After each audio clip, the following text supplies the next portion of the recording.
Breaking news చూస్తున్నాం. Congress party అధిష్టానం మంత్రి కొండా సురేఖపై వేటు వేస్తే ఇక వరంగల్లో ఏం జరగబోతుంది, ఎటువంటి పరిణామాల్ని కొండా సురేఖ ఎదుర్కోవాల్సి వస్తుంది, అసలు అక్కడ రాబోయే వరంగల్ మున్సిపల్ ఎన్నికల్లో ఏం జరగబోతుంది, రైట్ దీనికి సంబంధించి పూర్తి అప్డేట్స్ తెలుసుకునే ప్రయత్నం చేద్దాం. సో ప్రస్తుతం కాంగ్రెస్ పార్టీలో అంతర్గత పోరు నడుస్తుంది. ఇప్పటికే కొండా సుష్మిత చేసిన వ్యాఖ్యలు గాను ఇక కొండా సురేఖపై కాంగ్రెస్ అధిష్టానం వేటు వేసేందుకు సిద్ధమవుతుంది. సో ఈ నేపథ్యంలోనే మరి ప్రధానంగా కొద్ది రోజుల్లో జరగబోయే గ్రేటర్ వరంగల్ మున్సిపల్ ఎన్నికలు ఆమెకు పరీక్షగా మారనున్నాయా? ప్రస్తుతం ఇదే టాక్ వరంగల్లో వినిపిస్తుంది.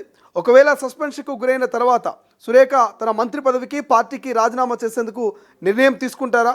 అలా చేస్తే వరంగల్ తూర్పు సెగ్మెంట్కు ఉప ఎన్నికలు వస్తాయా అనే ప్రశ్నలు ఇక తెలంగాణ వ్యాప్తంగా జోరుగా చర్చిస్తున్నారు. అలాంటి పరిస్థితి వస్తే ప్రధాన రాజకీయ పార్టీల మధ్య కీలక పోరుగా మరి మారేటువంటి ఛాన్స్ కనిపిస్తుంది. ముఖ్యంగా సురేఖ వేరే పార్టీలోకి వెళ్ళి పోటీ చేస్తారా లేక ఇండిపెండెంట్గా బరిలోకి దిగుతారా అనే ఊహాజనితమైనటువంటి చర్చ ఇప్పటికే మొదలైంది.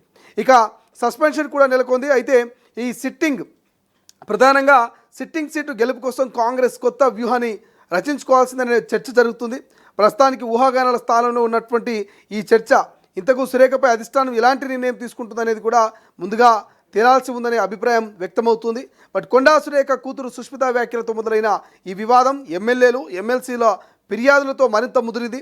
ఈ నేపథ్యంలో అధిష్టానం ఫైనల్ నిర్ణయమే ఉత్కంఠగా మారింది. ఇక సురేఖను సస్పెండ్ చేస్తే రాజకీయంగా ఆమె ఏం చేస్తారు అనేది ఇప్పుడు అందరినీ తొలుస్తున్నటువంటి ఒక ప్రశ్న. ఉప ఎన్నికకు సిద్ధమై తమ రాజకీయ బలం నిరూపించుకోవాలని కొండా దంపతులు భావిస్తున్నట్లు, ప్రజాక్షేత్రంలోనే తేల్చుకోవాలన్న ఆలోచనకు ఆమె వర్గీయులు కూడా మొగ్గు చూపుతున్నట్లు పెద్ద ఎత్తున ప్రచారం జరుగుతోంది. ఇక జనసేన పార్టీలోకి వెళ్ళడమా లేదా స్వతంత్ర అభ్యర్థిగా బరిలోకి దిగి కాంగ్రెస్ను సవాలు విసరడము లేక చిత్తుగా ఓడించడం అనేది ఒక డిస్కషన్ ఇక అంతర్గతంగా కొండా ఫ్యామిలీలో జరుగుతున్నట్టుగా చర్చ జరుగుతోంది. ఇక మరికొద్ది రోజుల్లో వరంగల్ మున్సిపల్ ఎన్నికలు జరగనున్న నేపథ్యంలో సురేఖ పరిణామం కాంగ్రెస్కి మరింత కీలకంగా మారింది. ఆమె పార్టీ నుంచి బయటకు వెళితే ఎంతమంది స్థానిక నేతలు అనుచరులు వెళ్తారనేది ఇప్పుడు పార్టీలో ప్రధాన ప్రశ్నగా ఉంది. ముఖ్యంగా కొండా వర్గం తమ అనుచరులను డివిజన్ స్థాయిలో బరిలోకి దింపితే కాంగ్రెస్ గెలుపు అవకాశాలపై ప్రభావం పడే ప్రమాదం ఉందనే చర్చ పార్టీలో ప్రధానంగా వినిపిస్తుంది. ఇప్పటి వరకు పార్టీ కోసం పనిచేసిన వారే రేపు కాంగ్రెస్కు వ్యతిరేకంగా బరిలో నిలిస్తే పరిస్థితి ఎలా ఉంటుందనే గుబులు సైతం ప్రధానంగా కాంగ్రెస్లో కనిపిస్తోంది. ఇక తూర్పు సెగ్మెంట్లో ఒక్కో డివిజన్లో కొండా వర్గం అభ్యర్థులు బరిలోకి దిగితే కాంగ్రెస్ ఓట్లు చీలే ఛాన్స్ ఉందని, దాని ప్రభావం మొత్తం కార్పొరేషన్ ఫలితాలపై పడవచ్చని రాజకీయ విశ్లేషకులు కొంత సలహాలు ఇస్తున్నట్టుగా సమాచారం. అయితే అధిష్టానం నిర్ణయం వెలువడక ముందే తూర్పు సెగ్మెంట్లో కాంగ్రెస్లో భవిష్యత్ రాజకీయ లెక్కలు మొదలయ్యాయి. సురేఖపై చర్య తీసుకుంటే ఇప్పటి వరకు ఆమెకు దూరంగా ఉన్న కాంగ్రెస్ నేతలు తమ ఆధిపత్యాన్ని పెంచుకునే ఛాన్స్ ఉంది. అదే సమయంలో కొండా వర్గం తమ ఉనికిని చాటుకునేందుకు స్థానిక ఎన్నికల్ని వేదికగా మార్చుకునే చర్చ కూడా నడుస్తోంది. ఇక పార్టీ క్రమశిక్షణ విషయంలో కఠినంగా వ్యవహరించాలా లేక రాజకీయ పరిణామాల్ని దృష్టిలో పెట్టుకొని స్థానిక ఎన్నికల వరకు సమన్వయం చేయాలా అనేది ఇప్పుడు కాంగ్రెస్ ముందున్న క్లిష్టమైన ప్రశ్న. మొత్తంగా సురేఖపై అధిష్టానం తీసుకునే నిర్ణయం ఒక మంత్రి భవిష్యత్తును మాత్రమే నిర్ణయించదని, వరంగల్ తూర్పులో పార్టీ ఆధిపత్యం, కొండా వర్గం సత్తా రాబోయే మున్సిపల్ ఎన్నికల గెలుపు లెక్కలపై ప్రభావం చూపించవచ్చని చర్చ నడుస్తోంది.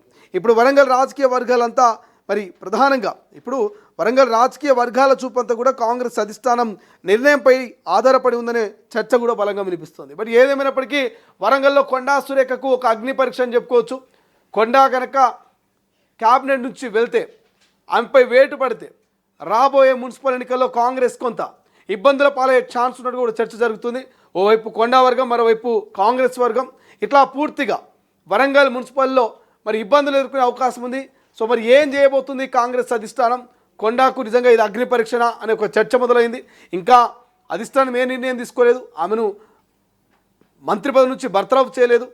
పూర్తిగా పార్టీ నుంచి ఆమె సస్పెన్షన్ వేటుకు గురి కాలేదు. కానీ ఇప్పుడే వరంగల్లో భవిష్యత్తులో ఏం జరగబోతుందనే చర్చ, ఊహాజనితమైనటువంటి కథనాలు మాత్రం ఒక్కొక్కటిగా బయటకు వస్తూ ఉన్నాయి. బట్ చూద్దాం కొండా సురేఖ మీద వేటు పడితే రాబోయే వరంగల్ మున్సిపల్లో ఏ ప్రభావం ఉండబోతున్నది, కొండా భవిష్యత్ ఏంటి, ఇవన్నిటికీ మరి సమాధానాలు దొరకాలంటే మాత్రం కాంగ్రెస్ అధిష్టానం కొండా విషయంలో ఒక క్లారిటీ ఇవ్వాల్సిందే. ఇప్పటికే బట్టి విక్రమార్కతో రాజగోపాల్ రెడ్డి ఇటు కొండా మురళి భేటీ అయ్యారు. సో ఈ భేటీ తర్వాత కూడా కొండా మురళి నా కూతురు చేసిన వ్యాఖ్యలకు మేము ఎలా బాధ్యులం అవుతాం, బెస్ట్ ఎగ్జాంపుల్గా కల్వకుంట్ల కవిత, కేసీఆర్ ఎగ్జాంపుల్ని కూడా కొండా మురళి మీడియాతో చెప్పినటువంటి పరిస్థితి.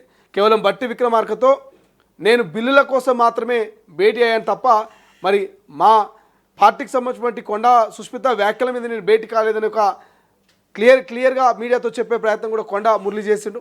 మరి చూద్దాం ఏం జరగబోతుంది.